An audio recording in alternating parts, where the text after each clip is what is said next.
guys. Good evening. It's been another fun day at the post office. I have another great game to show you. Okay, well, I hope it's great. I can't say for sure. I don't truly know if it is. So we're going to wait just a second before we get started. Give everybody just a second to get logged on here. Because I know there was a couple of folks that were also intrigued by this game and wanted to check it out.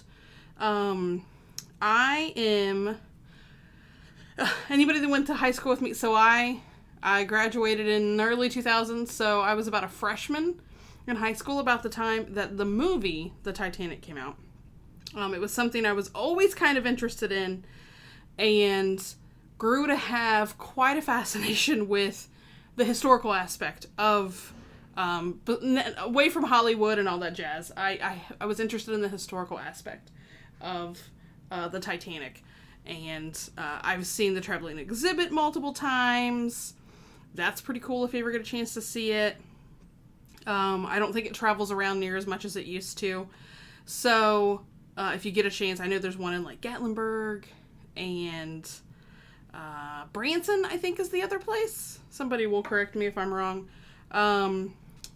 And I'm posting this out. If you're wondering why I'm looking all over the place, I'm posting this out on the Facebook interwebs so that those folks who wanted to join know that we are live. If you're watching this after the fact, feel free to skip ahead a little bit because this will be out there just a little bit longer, hopefully, than this live stream.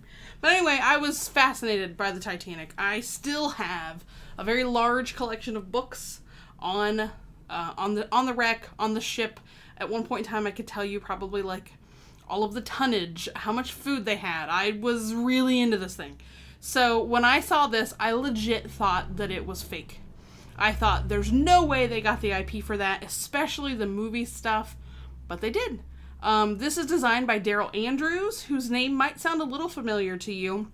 He designed Sagrada. And another great, he's got more than this. He's designed a lot of great games, but Sagrada is certainly one that most people would recognize. And I have a game called Shoppin' Time that is a fun little party game that he also had a part in, and I love that game. So it's a little bit harder to find, but I'm excited to see what comes of this one. Currently, right now, I can only find it at Target. So this is where I ordered it from. There's not a whole lot about it. In fact, Target's website calls it a party game, which made me apprehensive at first. But then I started looking at the components on the back of the box. So let me flip it over so you guys can see it, because we have to get to that anyway. So this doesn't look like a little old party game to me. So I decided for the price point, knowing that I like the designer, let's go for it. So I'm going to try to very carefully. This is one that is not in shrink. It's got the sticker things on it. So hang on, I'm going to move it out of the shot just long enough to get this other one open. All right, and we're back. Okay. So, let's see here. Now, I will say my box came a little damaged. If you have been buying things, I've seen a lot of people saying Target's boxes are not the greatest. So, I don't know. I'm going to move this camera just a smidge because I don't want to have to look way back there to see you guys. Both of my boxes, there was no damage to the box. Like the box that it came in by any means, but there was a ton of extra space in there. And there was just really some air bubbles, some air pieces in there. Oh, it looks like we did not get that all the way cut. That's why we're not getting into this box. There we go. Now we're cooking. Okay, so, it definitely was able to clang and bang around a little bit. So, sorry about that. Okay, so starting off, we've got the board. Oh, wow. Okay, let me get this back. Whew! This is not all gonna fit on camera, you guys. Not even a little bit. So, yeah, we got a bit of a table hog here. This is humongous. Oh my gosh. Okay, let me try to move it around a little bit so you guys can see everything. You've got the ship up here at the top. You've got decks 1, 2, 3, 4. And then it goes down in levels. So, 900 down to 100. And from what I've seen, the little bit that I've seen, there are cards and stuff that are going to be on there. But this sucker, this is a beast of a game here. So, whoop. Yeah, Kim, ruin your board on the first interaction with it. All right, let's get that out of the way so we can look at some stuff.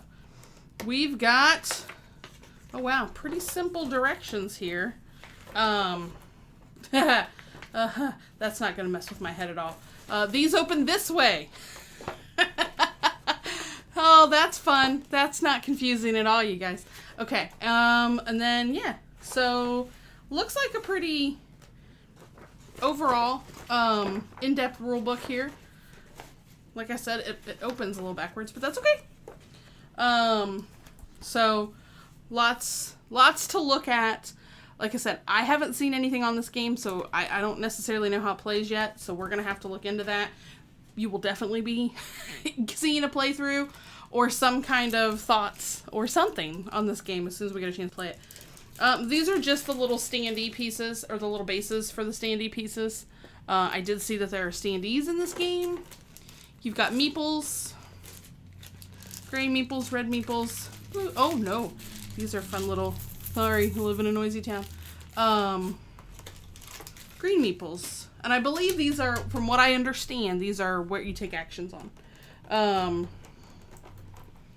And then, oh, I was gonna say, there's got to be more than this. There's some stuff under the insert, so we will get to that momentarily. This is a decent insert, though. We'll see how well stuff stays, and I mean, the board's gonna make it easy enough to keep stuff in there. So I don't think you have to worry about too many of your components popping out. So at least looks like it's got space for everything. I appreciate that. And sometimes it's, you don't know what you're going to get with an insert. The backs of some of these cards, check this out. Some gorgeous Art Deco art here. Yeah, make sure you guys can see that. I'm a huge fan of Art Deco art.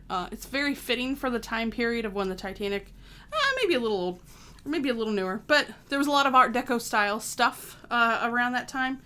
The ship was built in 1912. It sank. Well, it was built over the course of several times. It launched on its maiden voyage in April of 1912. And for those of you who somehow don't know, the spoiler alert of this story, it never made it to its destination in New York. It sank. So there are some cards once you get in here. Like this one says "Draw Me," and this is artwork clearly from the movie. Dinner party, winning the ticket. So I'm surprised. Hold my hand. I'm flying. Everybody knows that flying scene, right? Like if you were a girl, about like when I was in, like I said, early high school. Oh, I swooned over Leonardo DiCaprio, and all I wanted to be was Kate Winslet on the deck of the Titanic. There's another I'll Never Let Go. Hotly debated, could Rose have gotten out of the way and let Jack up on that door frame? I don't know.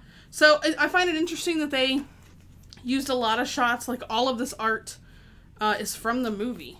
So that's interesting. If you have followed a little bit, like a weirdo like me, any of the stuff about the movie, they tried to make it as accurate as possible. So what you see in the movie was all modeled after actual parts of the ship, as close as they could. They had characters that looked close to who they knew, at least famous people that were on the ship. So, albeit it is a Hollywood blockbuster movie that came on 2 VHS tapes, that's how old I am. But they tried to really, Steven Spielberg is a huge fan of the actual Titanic wreck, has dove to it several times. So he had a hand in trying to make that as accurate as possible, even to the point that the stars in the sky, like he went back and was trying to make sure that those were accurate. There's some really cool stuff. There's some really cool stuff that you can check out. Different videos where he's gone back and revisited how accurate was I? Did I get the break? Because that was so hotly debated at the time that he made the movie. Did the ship actually break the way that he portrayed it? Going back into it, they think that he was pretty close. So just things. Looks like there are some in-game objectives. So let me get you these. So there's some in-game objective cards that you'll have. And then it also looks like there's flood cards. So these are just the columns have flooded. So I'm guessing, that's why the ship sank. It hit an iceberg, poked holes in it, and an unsinkable ship. The bulkheads did not go high enough, and so the water spilled over those bulkheads, and thus pulling the ship into the ocean and making it a real bad night for those people. These are cool. So these are the pieces. I'm not going to go try to punch all these, but I will see if I can get some of this open, because I'm sure that exciting empty box is all that you came here to watch and see. So sorry, next time I'm trying not to poke like actual holes and stuff. There we go. Other than plastic. So we'll see here. There we go. All right. So these are going to be, let's get them separated out here. Ooh, they're half stuck together here. Oh, okay. So these are the player pieces. As you play these characters, you get that Art Deco style. I'm not really, it's a little confusing to see the player pieces like this, the player boards, as well as the standees being one type of art, but then have cards or images from the movie on the cards. I almost would have been, I'm sure that it was, if they got the IP, why not use it? I totally get that. But it would have been really cool to see Art Deco portrayals of those scenes, maybe? I don't know. I know I'm asking for a lot, and that would have been crazy expensive. So these, I know these are the player boards. These are, let me pop one out just a smidge. Not durable. Like, sorry, I said that wrong. It's definitely durable if I move it around, but it's thinner for sure. I know I saw these cubes are used within your player board here to take your action, so all that's going to punch out. Here are some of the lifeboats that you will be you're basically trying to help get people off the ship. That's my overall understanding of it. This, of course, is the Heart of the Ocean, which is definitely just a movie portrayal of things, although there was rumor of this kind of stuff. There were lots of valuables lost in the sink of the Titanic. Some of them at this point could be myths, some of them could be real. Regardless, you're probably not getting them back. And we got some more player boards here. Yeah, so so you can play as Ruth, Cal, so Rose's mother, and who turns out to be the bad guy, Cal. The captain, you've got Rose and Jack here as well. That's all I'm seeing so far as player components. So interesting that that's who all they chose. I know these life preservers, like, I think you're trying to save folks too.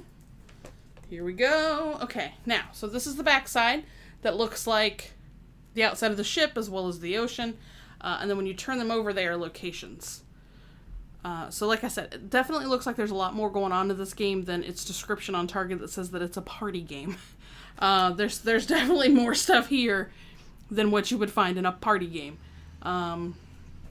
So that's really cool. I'm very, very, very excited to give this one a try. I know Daryl mentioned that he's very excited for this one to come out and hear people's thoughts on it, so that's always very exciting as well. When the designer's real excited for everybody to see it, like I said, he's made some great games. Look at Sagrada and how wonderful that is, so I'm really excited to give this one a try. I think the only thing I didn't show, there are action phase cards here. So you're allowed to take the blow actions until you run out of action cubes or choose to stop. So you can move rooms, save all passengers that are on the lifesavers. You can pick up a component, pick any amount of star cards, use your character's special ability. So each character is going to have a special ability. In the flood phase, you flip one card. Oh, you flip two in a two-player game. Remove the lowest tile in the flooded column. So you're going to slowly not be able to go to different locations within the ship because they're flooding. Very thematic. Place remaining components on board. If a level is completely flooded, move flood line up and launch a lifeboat. And then there's a star phase, and then the other side of this is the star card types. Item, play for a powerful one-time ability, never worth points. Location, play in designated Titanic rooms, always worth points. Person gives you a permanent ability, new actions may give you points. And a scene, perform a dramatic act for instant points or gain more in-game point opportunities. And I think I saw on the back, I was going to check on the back of some of, so the back of some of the cards, these have, like, the reel, so the scene, these have a diamond, which show an item. Let's see what else. Oh, these are people. So Captain E.J. Smith gives you a permanent ability. You may discard an action cube for 1 point per item. So that's kind of cool. And then what else do we have in here? Yeah, so locations, sports room, dining room, things like that. Who else do we have? Oh yeah, so we've got Calden Hockley's going to give you Thomas Andrews, who was the designer of the ship, who was portrayed in the movie. So you hear them talk to him a lot, asking questions about why aren't there more lifeboats, things like that. The unsinkable Molly Brown, who was a survivor of the Titanic wreck, several other tragedies. Spicer Lovejoy, if you remember in the movie, that is Cal's little lackey guy who comes after them. J. Bruce Ismay was the president of White Star Lines, or at least a high up. I don't remember exactly if he's the president. Some of that knowledge is starting to slip out of my head. Some of it is probably more than you ever wanted to know about the Titanic. Needless to say, I'm stoked to try this game. More so because of my fascination of the movie from the late 90s, but as well as the historical aspect of the wreck itself. Like I said, yes, this is based on the IP from the movie, but it was done with a lot of historical accuracy, as close as they could get as far as the rooms. Some of the characters are real. Bruce Ismay that I just talked about is the captain is, of course. Mr. Andrews is. Those are all real people. It's just those stars of the movie who were not on the ship, who were fake.